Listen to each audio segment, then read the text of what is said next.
হাই বন্ধুসকল, আজি তুমি আছাম চেনেললৈ সকলোকে স্বাগতম জনাইছোঁ। মই এতিয়া পথাৰলৈ যাওঁ।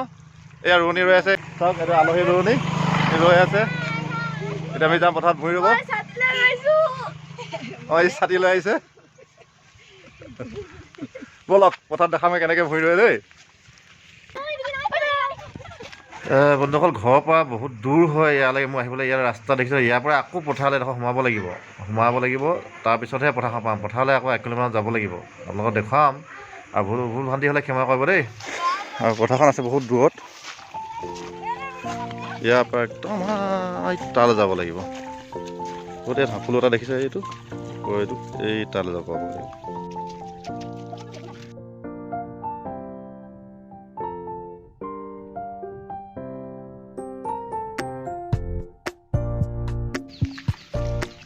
পথাৰ আলিৰ মাজত খোজ কঢ়া মজাই বেলেগ।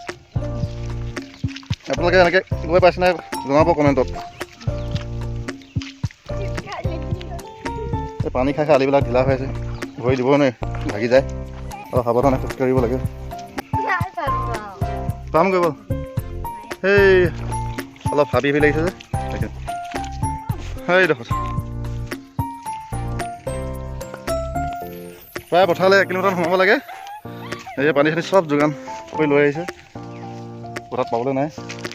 এইবোৰ এনেকৈ পৰি আছে, এইবোৰ খেতি নকৰিলে ধান মান নহয়।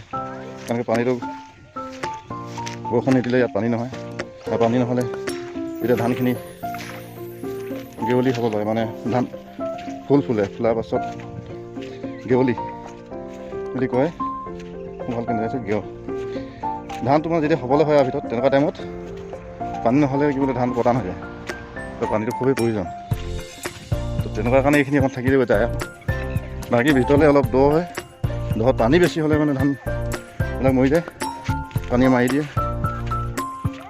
তো সেইফালে এনেকৈ খেতি নহয়, আৰু কিছুমান এনেকুৱা। সেইটো কাৰণে এলাহ, এতিয়া খেতি যেতিয়া নহয় ফ্ৰী চাউল পাওঁ, নকৰিলেও চলিব, তেনেকুৱা ধৰণৰ এতিয়া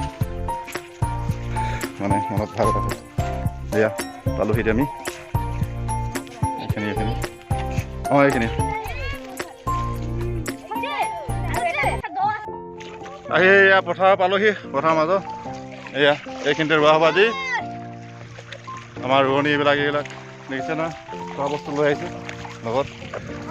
এইফালে ধুনীয়া ধুনীয়া ৰোৱনী আহিছে দেই। খেতি দিনত ভূঁই ৰুৱে, ধান দাই চব কৰে। এইখিনি অসমৰ সাহসী ছোৱালী। একচুৱেলি অসম মানে কোনো ফালৰ পৰা পিছত নাই। এইবাৰ উদাহৰণ এয়া কি লৈ আহিছে মাহী, কি লৈ আহিছে বস্তু লৈ? কি দিব লাগে নিয়মত? তামোল পাণ, কচু। এইটো কচু, এইটো কি? হেলচৰ দাইল ন? হেলচৰ দাইল, এইটো তিতা ফুলৰ মানে এইটো ডাল আৰু টেঙা। মানে ইয়াৰ মানে চাহীটো ভাল হ'ব কাৰণে ন, পোক পৰুৱা কিবাকিবোৰ নাথাকিবৰ কাৰণে। ধৰি লওক তোমাৰ কচুৰ পৰা কিবা এটা বনিব, তিতা ফুলৰ পৰা কিবা এটা হ'ব, হেলেচ ডালৰ পৰা কিবা, যিটো নাজানো আৰু আগৰ কথা। এয়া গৈ আছে আমাৰ মাহীয়ে গোজ ল'ব। দিয়া কেনেকৈ গোজ লয় দেখুৱাওঁ আপোনালোকক। তাত কঠীয়া ফৰাৰ পৰা কঠীয়া ল'ব। এইটো ফেয়াৰ বুলি কয়। ফেয়াৰটোত এইখিনি যিখিনি আছে সেইখিনি কঠীয়া বুলি কয়। এই কঠীয়াটো গোজ ল'ব। আৰু এই যিটো এতিয়া গছজোপা ৰুব, ধানজোপা, এইটোক কয় ধান ৰোৱা, নকয় ভূঁই ৰোৱা বুলি কয় আমাৰ গাঁৱলীয়া মানুহে। আমি কওঁ ভূঁই ৰোৱা। তো আপোনালোকে কি বুলি কয় কমেণ্টত জনাব। অঁ, এতিয়া মাহীয়ে গোজ ল'ব। দিয়া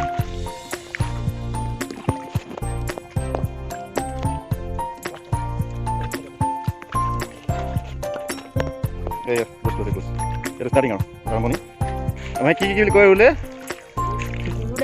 গৰুলে এগোচা, ভকতলৈ এগোচা, গৰখীয়ালৈ এগোচা, আলহীলৈ এগোচা, গৃহস্থলৈ এগোচা, চৰাই চিৰিকটিলৈ এগোচা। অঁ, তেনেকৈ ধৰে। একচুৱেলি মানে কি হ'ল, খেতিটো অকল মানুহলৈ নকৰে, জীৱ জন্তু যিমান চৰাই চিৰিকটি কিবা কিবি আছে পোক চকুলৈ কৰে। আৰু সেইটোৱে মানে গোজ লোৱাৰ নিয়ম। লগতে কচুখিনি ৰুই এনেকৈ সেইটোৱে দেখিছে। এই কচু জানিছিলে যিখিনি কচু, হেলেচ, তিতা ফুল, টেঙা, এইকেইটা এনেকৈ কৰি দিলে অতি পূৰ্বৰ পৰা মানি অহা এটা নিয়ম। সেয়ে হয়, সেইটোৱে এতিয়াও মানে মানুহে ফ'ল' কৰি আছে। আৰু এনেকৈ কৰি থাকিব লাগে। সমাজখন এনেকৈই একচুৱেলি নীতি নিয়ম থাকিলে সমাজখন থাকিব, আৰু নীতি নিয়ম নাথাকিলে সমাজ নাথাকে। একচুৱেলি সমাজত বহুত নীতি নিয়ম থাকে, মানুহে নেপায় বুলি কয়, নেপায় আজিকালি কয় নেপায় মৰিলে। একচুৱেলি নেপায়তো আহোঁতো মানে এটা বৈজ্ঞানিক দৃষ্টি থাকে, কিয় নেপায়, কিন্তু নেপায়তো মানে কিছুমান নেপায় অকণ বুজাবলৈ অসুবিধা হয়। একচুৱেলি থাকিব লাগে, এইটো আগতে নেপায় বুলি শব্দ কোৱাৰ কাৰণে বহুতখিনি মানুহে মানে এনেকুৱা বেয়া কাম কৰা নাছিলে। আজিকালি কিয় নেপায় শব্দটো মানে প্ৰায় উঠি যোৱাৰ কাৰণে বহুত ক্ৰাইম হৈছে, কিবা কিবি হৈছে। আজি ডাঙৰ নেমানে, মানে ডাঙৰ সন্মান নকৰে, একেবাৰে নকৰে নকওঁ, কিছুমানে নকৰে প্ৰায় তেনেকুৱা আৰু। বাকী আছে বহুত ভদ্ৰ ল'ৰা আছে যিটো মানে ঘৰত সংস্কাৰ দি থৈ আছে। যিকি নহওক বাৰু, সেয়া আমাৰ খেতি ষ্টাৰ্ট কৰিলে, আৰু এইটো অকল দ হয়, সেই দহৰ পৰা ষ্টাৰ্ট হ'ব এতিয়া। তেওঁলোক আমাৰ ৰোৱনী বাইদেউসকলে এতিয়া ৰুব আৰু চাব লাগিব, নহ'লে বাছত নুঠিলে ক'ব ন। এইজনী ভজি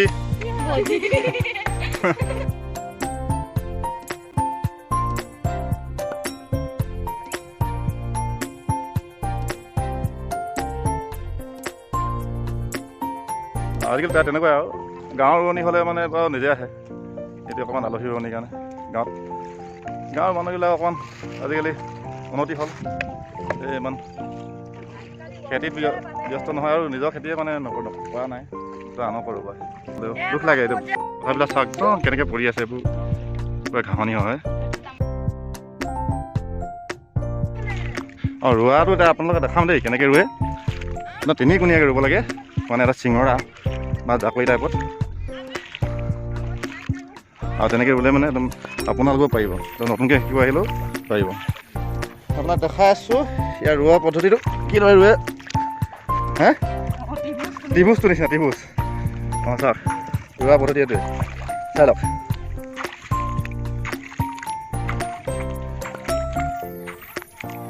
প্ৰচেছটো মানে ত্ৰিভুজটো চাব দেই, এইটো এটা কোণ, এইখিনি এইটো কোণ, আৰু এইটো এটা কোণ ধৰি লওক।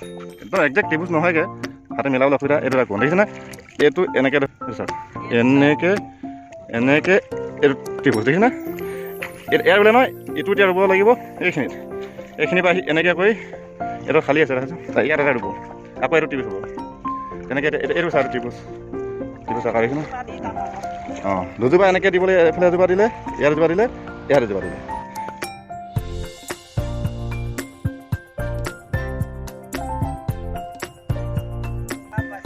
অঁ অঁ অঁ, ৰোৱনীয়ে ৰুই আছে, ষ্টাৰ্ট দেখিছ, একদম খাপ ৰুইছে।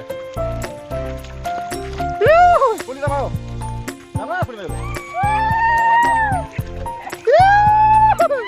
এইটো মজা পথাৰত, মুৰীয়া দিনত এইটো মজা আছে। এই মাহী, মাহী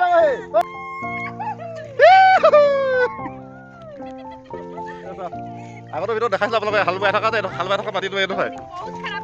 এবাৰ অলপ দেৰি হ'ল, মানে কি হ'ল, পানীটো জোখ নোহোৱাৰ কাৰণে আজি ৰোৱা হৈছে। আজি 15-20 দিনৰ পাছত বেছি হ'ল চাগে। ৰুই থাকা।